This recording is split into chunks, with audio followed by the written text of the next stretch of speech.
I'm Mike Ling and I fly as Blade 3 with the Blades Aerobatic Team. The unique thing about the Blades is that all of the full-time pilots with the team are former Red Arrows pilots. Well, there are things you can do with this aeroplane that you wouldn't dream of doing in a fast jet. So some of the stall turns we do, some of the crazy gyroscopic maneuvers where we're really using the sheer power to weight ratio of this thing, which you wouldn't even be able to do in any form of fast jet or indeed anything the Royal Air Force has got. So it's a really exhilarating display. And while there are 30 maneuvers that we fly during our display, one of the crowd favourites is the heart that Blades 1 and 4 draw in the sky. And it's there for our charity partners, the Royal Air Force Benevolent Fund. Before I joined the Blades, I served for 16 years in the Royal Air Force and I flew some fantastic aeroplanes, and I had the privilege of leading the Royal Air Force Aerobatic Team, the Red Arrows. But perhaps my biggest memory of serving in the Royal Air Force is that sense of feeling that you were part of a community and part of a family.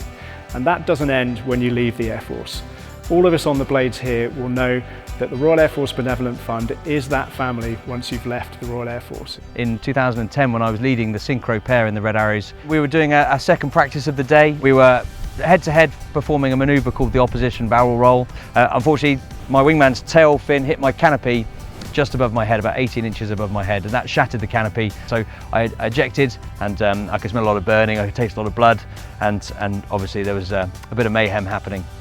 Unfortunately, when the news came from the Greek doctors that I'd injured my legs and my shoulder and it was unlikely that I was going to be walking anytime soon, that was a bit of a blow, Any day you don't know what's going to happen to you.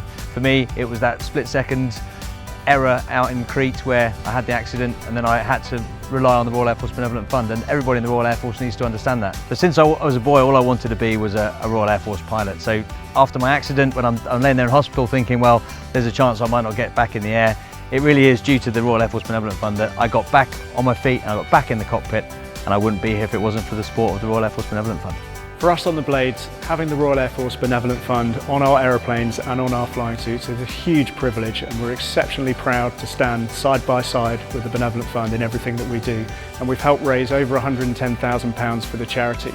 But it's not just raising money that's the important thing, but to be able to pass that message to the 4 million people that we reach every year through our air displays and events. And we look forward to continuing to support them throughout the many years to come.